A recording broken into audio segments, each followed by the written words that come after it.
Progressively over time, we've learned more and more about what I'll call how rivers behave and the results of this behavior in terms of the landscape of the river valley. The understanding that we have derives from a long historical observation and record. And the reason, of course, for this is that some of what we call the earliest civilizations in the world are all, in fact, ones associated with rivers.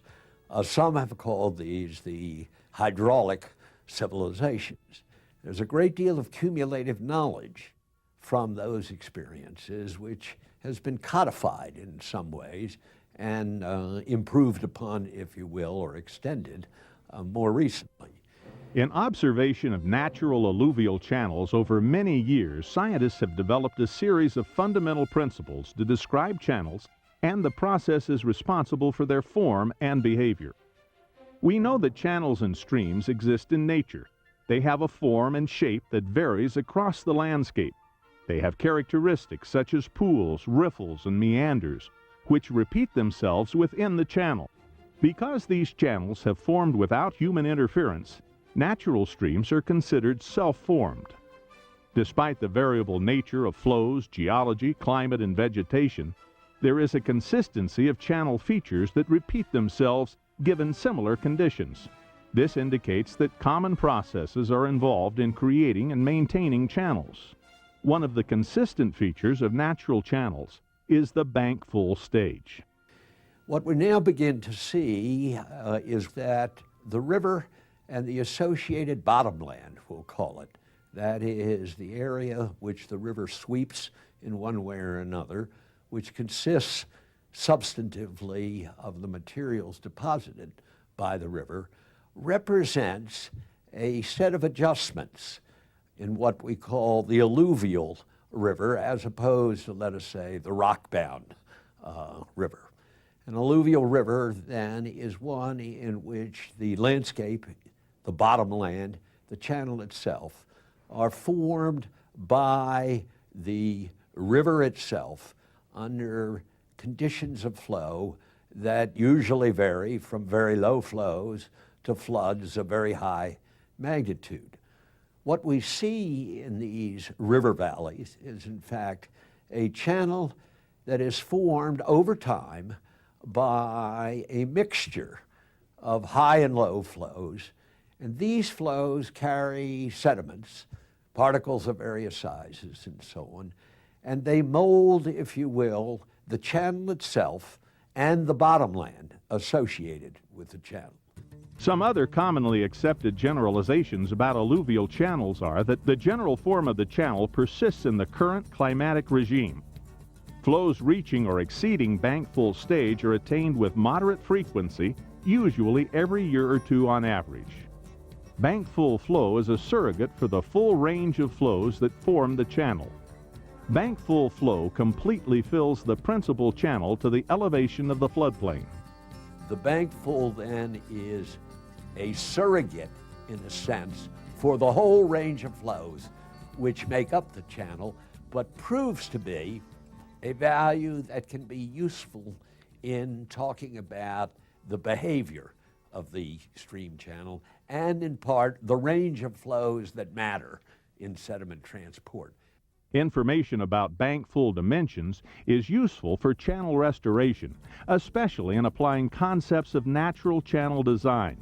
Information about bankfull discharge in the bankfull stage is also an important component of river surveys, inventories, and river and stream monitoring.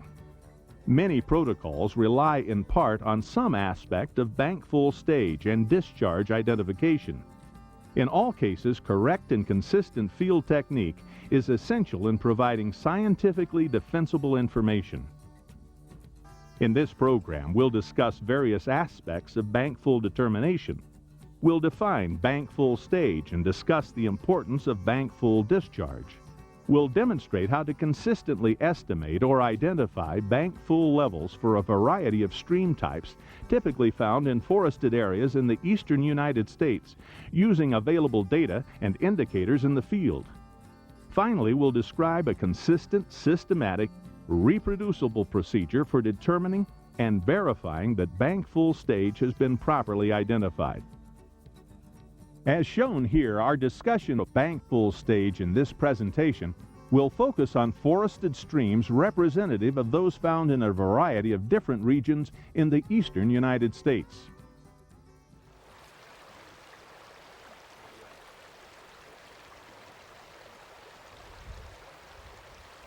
Bankfull stage is defined as that stage when stream water just begins to overtop the floodplain.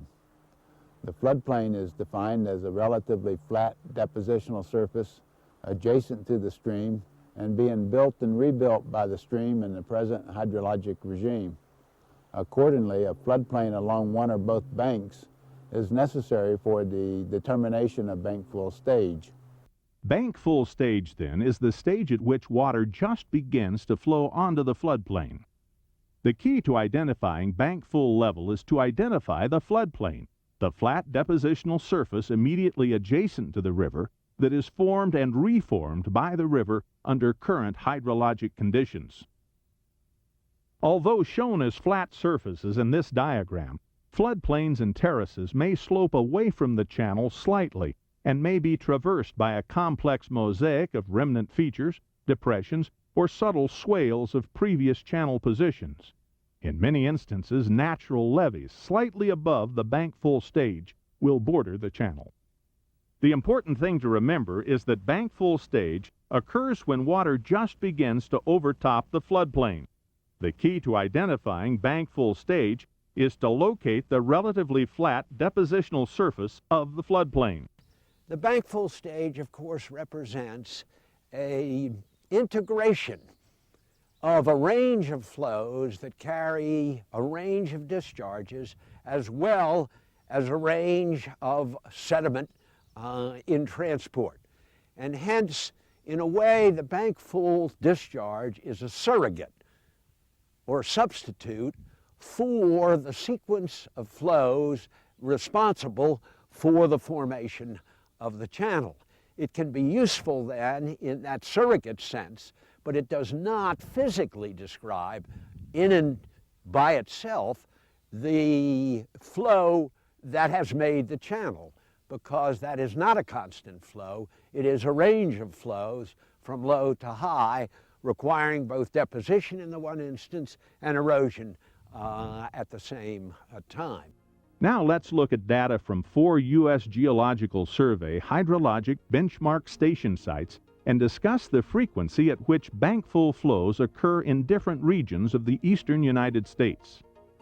Hydrographs for these sites illustrating unit runoff to the same scale over a single year show seasonal trends that are principally generated both from snowmelt and from rainfall.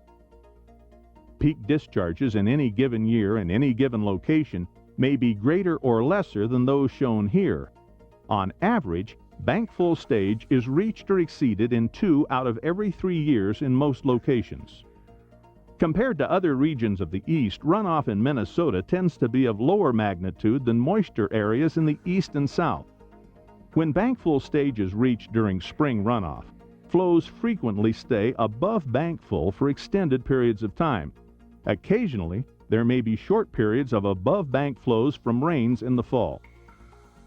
By contrast, in most other streams in the east and south, the timing of flows exceeding bankfull discharge is very irregular, typically occurring 2 to 3 times a year.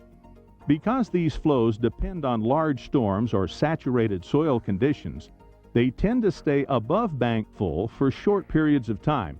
However, the cumulative duration of flows exceeding bankfull stage in these rain-dominated systems is approximately equal to that from snowmelt regimes and are therefore sufficient to accomplish the work necessary to form and maintain the channel. Flow in these regimes is driven by rainfall events. Large rainfall events may occur any time during the year. In the snowmelt regime, it occurs only at one particular time of the year, and it is all at one time, whereas there may be successive events bankfull events in a year, the cumulative duration of which may be similar to a snowmelt event, and this supposes that the amount of work being done would be similar in both cases. Most people take finding the bankfull elevation seriously, and you should too. But to be honest, when you're new at this game, you're probably too conscientious, maybe too picky, too enthusiastic. A lot of people jump right into the channel and start looking for the bankfull elevation. There are just too many opportunities to pick up false indicators when your eyes start down in the channel. Instead, back up and get the bigger picture.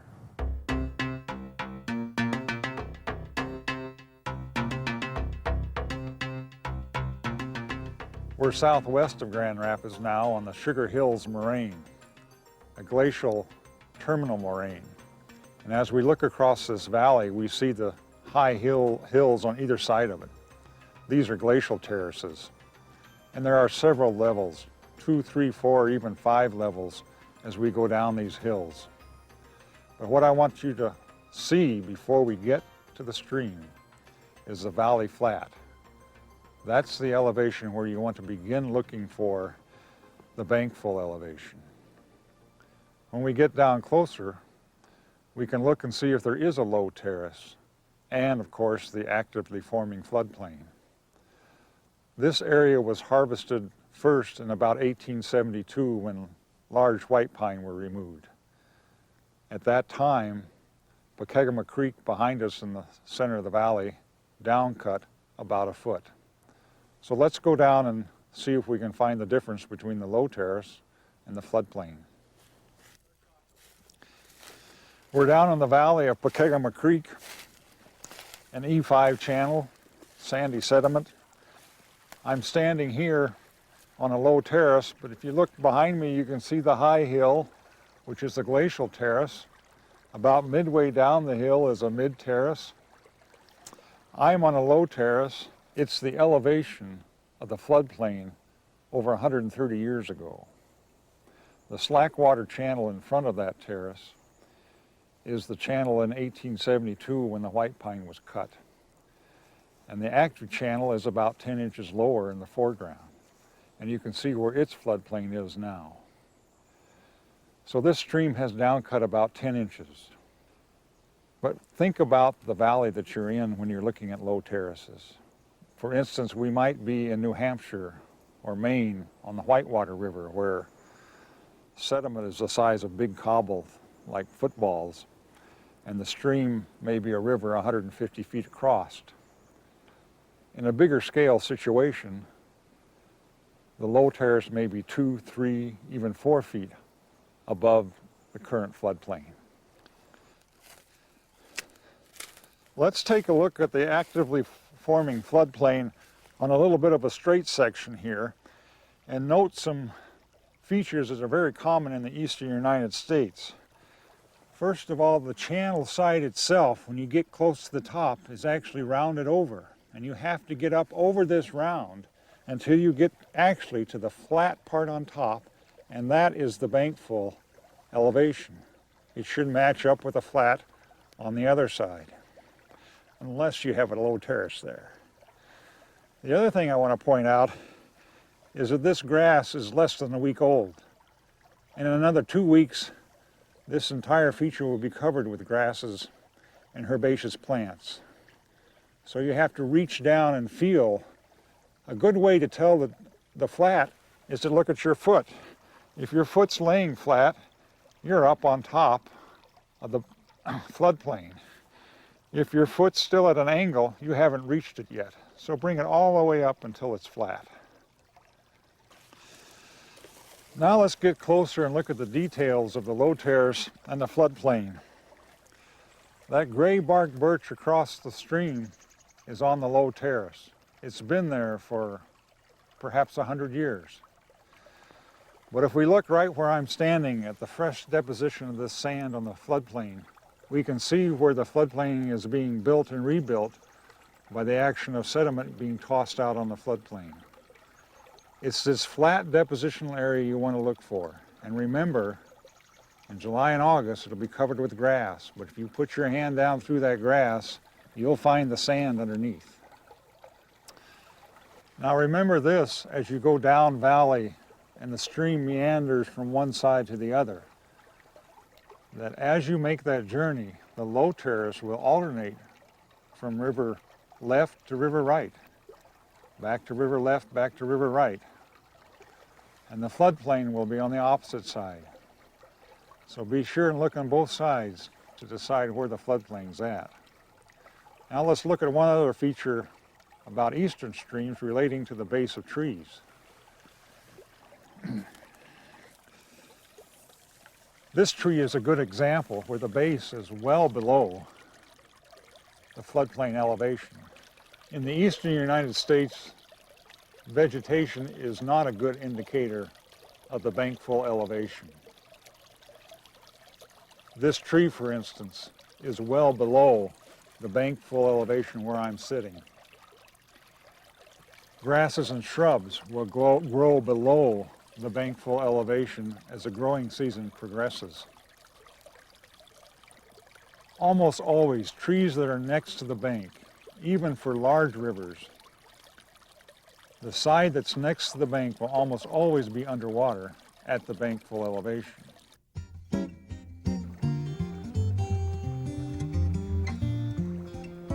A terrace is an abandoned floodplain unrelated to the current hydrologic regime. The occurrence of several terraces or benches along streams in the east is common. Terraces may be formed by climatic change or by a change in watershed conditions.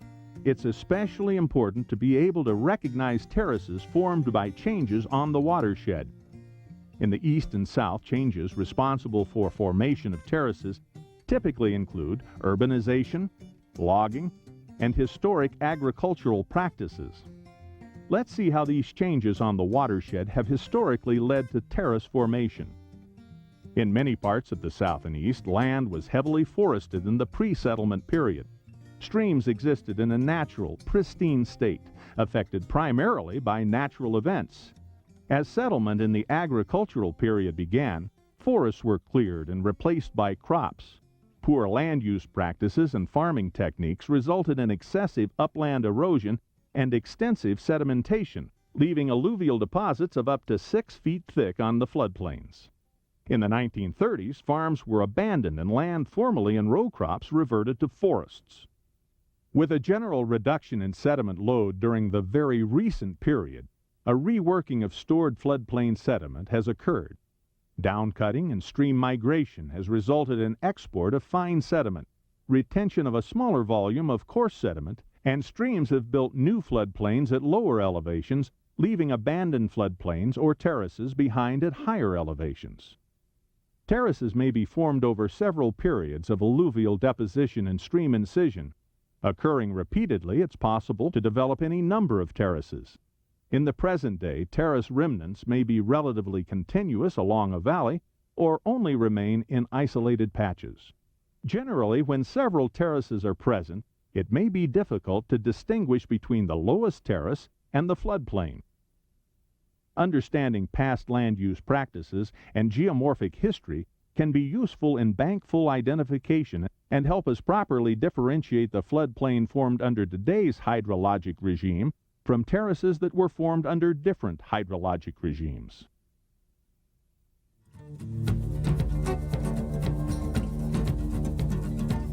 We're at Mantua Mill on Western Run in Baltimore County. This is in the Piedmont of the state of Maryland. I'm standing at the left edge of the water, and we flattened the grass here, and the depositional surface of the point bar is gradual, as you can see as I walk up the surface to the edge here of the floodplain, the flat surface that we're defining beyond. The bankfull stage then would be approximately where I'm standing, as defined by the intersection of the surface of the floodplain. Under ideal circumstances, one might have a similar surface on the opposite side, and the topographic feature defining the floodplain and the intersection with the bankfull stage is critical in the field. One will have to often, not surprisingly in the field, clear away the vegetation to make sure that you're walking on a surface and not visually misperceiving the elevation of that surface. And as one looks across the stream, you can see the cut bank on the far side. What's evident is that the elevation of the surface of the cut bank is about 1.5 to 2 feet higher where my colleague is walking than the height of the floodplain. That surface is in fact a terrace in the sense that it is an abandoned depositional surface put down by the Western Run at an earlier period of time. The current hydrologic regimen, which involves the combination of water and sediment, is presently depositing the floodplain. Point bars are sloping surfaces found at the inside of meander bends. The floodplain often forms at the top of point bars as channels migrate laterally across a valley over time. The top of the point bar, therefore, is one of the best indicators of bankfull stage. Let's see how the top of the point bar corresponds to bankfull stage in a different setting, at Barber's Creek, a 13-square-mile watershed in the Appalachian Valley and Ridge province of Virginia. One of the best indicators of bankfull is the level top of the point bar. As I'm standing here, I am on the sloping surface of the point bar. I'll walk up slope. The slope flattens out, and now I'm standing at bankfull elevation. At my feet are gravel and sand. As I go up slope beyond this, there's a transition to soil and vegetation. The flow frequency associated with bankfull at this location was determined using the HEC-RAS computer model and regional flood frequency regression curves. Based on this information, bankfull approximates the 1.3-year flood event. Further up the slope, we have a low terrace that corresponds approximately to a 5-year flood interval.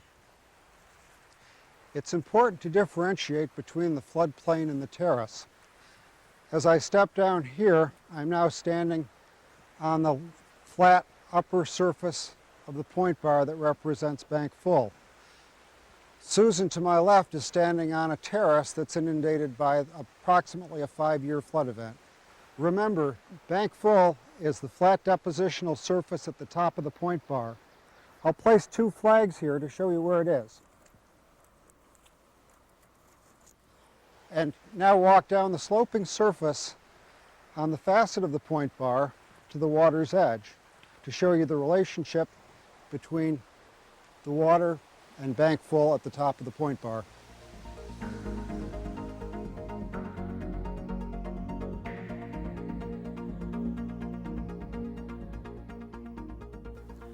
I'm standing here in Gulf Creek in the Ouachita Mountains of central Arkansas. The Ouachita Mountains, along with the Boston Mountains and the Ozark-Salem Plateau, make up a physiographic region known as the Interior Highlands. The basin area at this point is about 5 square miles.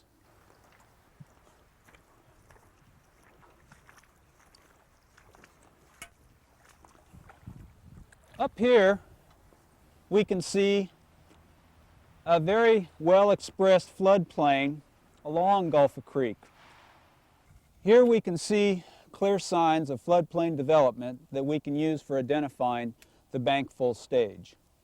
In my opinion, the floodplain level is the only consistent indicator that we can confidently use in the interior highlands to identify bankfull stage.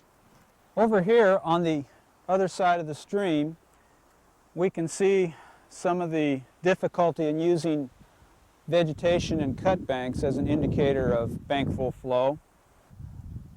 Right here we see an example of how moss and lichen or even scour on a rock face is not very helpful or consistent in identifying bankfull elevation. My flag here identifies the level of the floodplain, and you can see that the moss is growing at least 2 to 3 inches below that level. Same goes for the wash line on the rock just upstream. And it's been my experience in general that these indicators are typically not as useful and certainly not as confident as the floodplain elevation. Now, when working in the interior highlands, one has to be careful to not make the mistake of identifying an old relic surface left over from past human activity. Logging in the early part of this century led to numerous access roads being constructed in most of the small valleys in the interior highlands. Here Bill is standing right in front of what is in fact an old relic forest road. And approximately 50 feet beyond Bill, up on a somewhat higher surface, probably a low terrace, Jason is standing. Both of these features are common in many of the streams in the interior highlands, and one has to be careful not to mistake them for the floodplain. To this point, we've discussed how to identify bankfull stage in a variety of physiographic settings, but primarily at a single location in the channel. However, the best way to identify the elevation of bankfull stage is to use a systematic procedure that involves identifying bankfull stage at a number of locations along a reach of stream channel. Minimum equipment required for this procedure includes a surveyor's rod and level, a measuring tape, and colored flags for marking bankfull elevations. As a first step, refer to any existing data that may be available for a region or specific river. Information including regional curves and gauging station data can be used to approximate the elevation at which you can expect to see the floodplain and its bankfull depositional features in the field. A second step is to select a representative reach of the river in the field where a consistent bankfull elevation can be determined. Begin by doing a reconnaissance of the stream reach. Walk the reach for a distance of at least 20 to 30 channel widths to look for probable bankfull indicators. This distance is generally sufficient to average out variability of pools and riffles and to determine the mean slope of the surveyed reach. Data from regional curves and information about geomorphic history and past land use practices can help you to correctly interpret surfaces and evaluate features with respect to incision or instability. Wade the center of the channel if possible and view bankfull stage along both banks. Visualize the water surface at bankfull and note channel features such as bars, boulders, and root wads that may affect water surface elevation or direct the current. Remember that the key indicator of bankfull stage is the floodplain, a flat depositional surface adjacent to the channel and at the tops of point bars. When you have a general idea of where bankfull stage may be, place pin flags along the reach, but only at those locations where bankfull stage can be readily identified. That is, at locations where good indicators of bankfull exist. This generally means placing flags along the inside of meander bends and along both sides of the channel on straight reaches where the floodplain can be identified. Avoid areas with active bank slumping, including the outside of meander bends, bedrock outcrops, areas with log jams, beaver dams, sections immediately above or below road crossings, and any areas with channel alterations or obstructions that might artificially raise or lower local water stage. The final test of bankfull stage is to make a longitudinal profile by measuring the distance between flags and surveying the elevation at each bankfull indicator with the rod and surveyor's level. While we can't cover all aspects of surveying a longitudinal profile here, the essential data to obtain is a distance and an elevation measurement down the center of the channel at each bankfull stage flag. Specifics of how to do this can be found in the U.S. Forest Service publication Stream Channel Reference Sites, an illustrated guide to field technique, and references such as Dunn and Leopold's book, Water and Environmental Planning, and Luna Leopold's book, A View of the River. This plot shows data from a longitudinal profile of bankfull stage along a short riffle. Significant scatter of bankfull elevations is normal. However, the best fit line, drawn through the points, represents the sloping surface of bankfull flow or the floodplain. The elevation of the best fit line is the best estimator of bankfull stage at any given location along the profile. Let's look briefly at typical relationships between channel features and the elevation at which they occur. Understanding these relationships can help you evaluate data obtained from a longitudinal profile. An important concept to understand is that as the water rises over bankfull during a flood, differences in the appearance of the water over pools and riffles tends to disappear, and floodplain deposition occurs. As a result, the slope of the riffles along the channel bed, the water surface, the surface of the floodplain deposited at bankfull stage, and the surfaces of terraces will all be close to parallel over a distance of about 20 times the channel width. The elevation of your flagged bankfull stages should be approximately parallel to the elevation of these other features along the longitudinal profile. By plotting data in the field, bankfull stage identification errors can be noted. Outlying points will be evident and may be rechecked and corrected if necessary. Where your longitudinal profile passes a stream gauge, the gauge height corresponding to the elevation of each channel feature can be determined.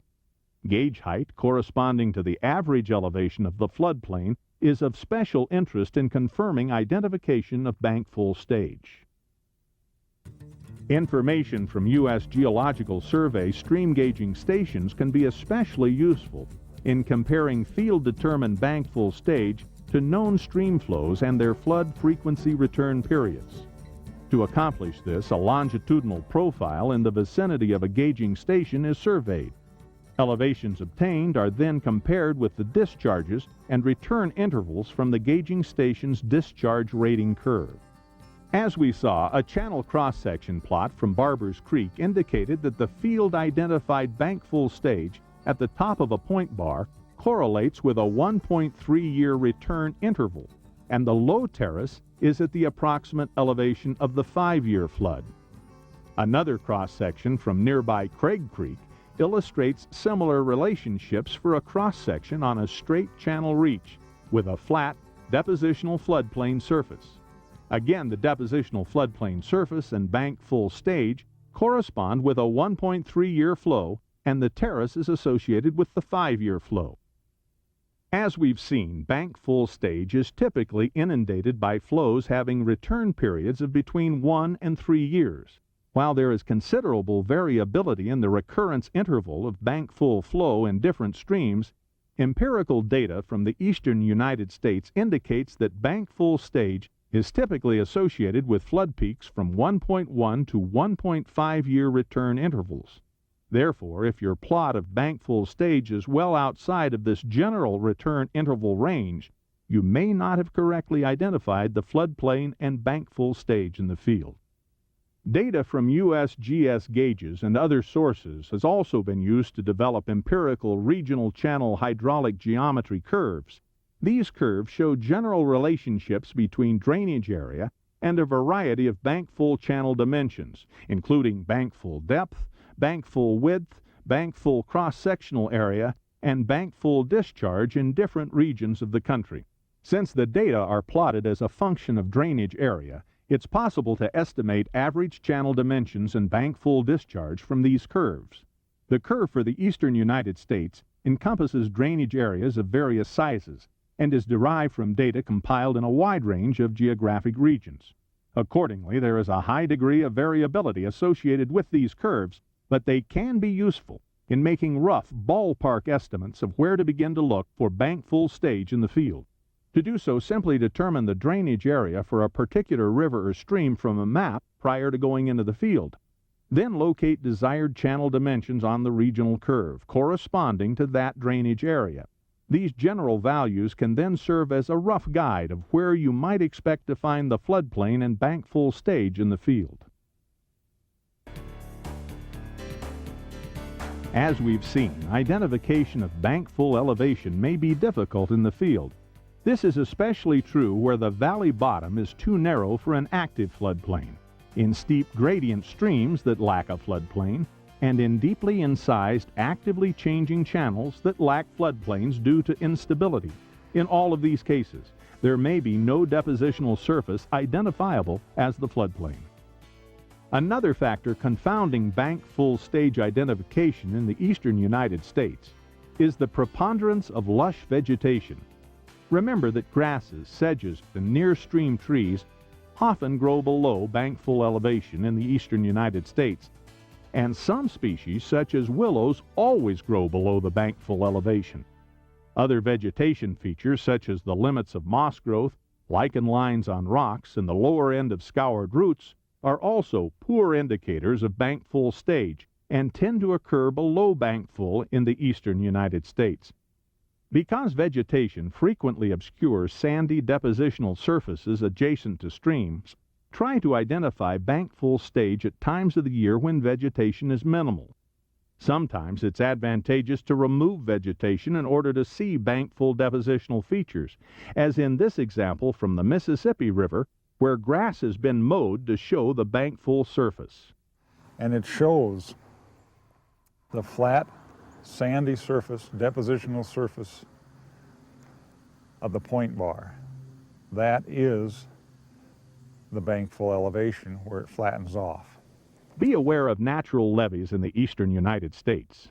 Levees tend to form along many channels, but natural levees, unlike their man-made engineered counterparts, are not continuous. Thus, channel water will spread onto the floodplain behind the levees through natural breaks.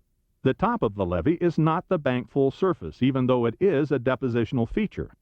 Bankfull elevation is typically associated with the elevation of the somewhat lower surface behind the levee. Across from us here is a point bar with a grassy mound, and actually the top of that mound in this wetland system is the top of the hummock.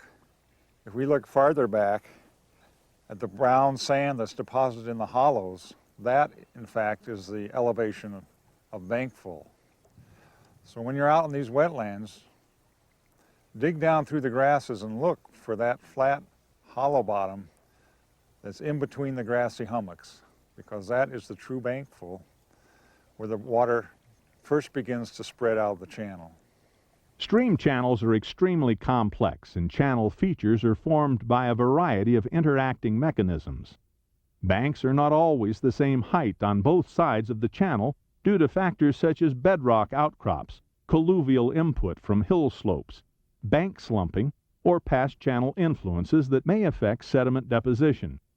Braided streams and stream reaches with multiple channels can be particularly vexing. The best strategy in many of these situations is to avoid these complex reaches and look for bankfull indicators at more favorable sites. Stream channels are continually changing and may be out of equilibrium for a period of time. It's important to be able to understand and recognize factors that disrupt channel equilibrium. Isaacs Creek in the Piedmont of South Carolina provides a good example of a channel that is still working to regain its equilibrium.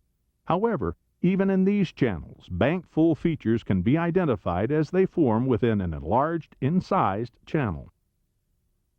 Finally, wetland streams are important, especially in the lake states, and proper identification of bankfull stage in these settings requires special consideration.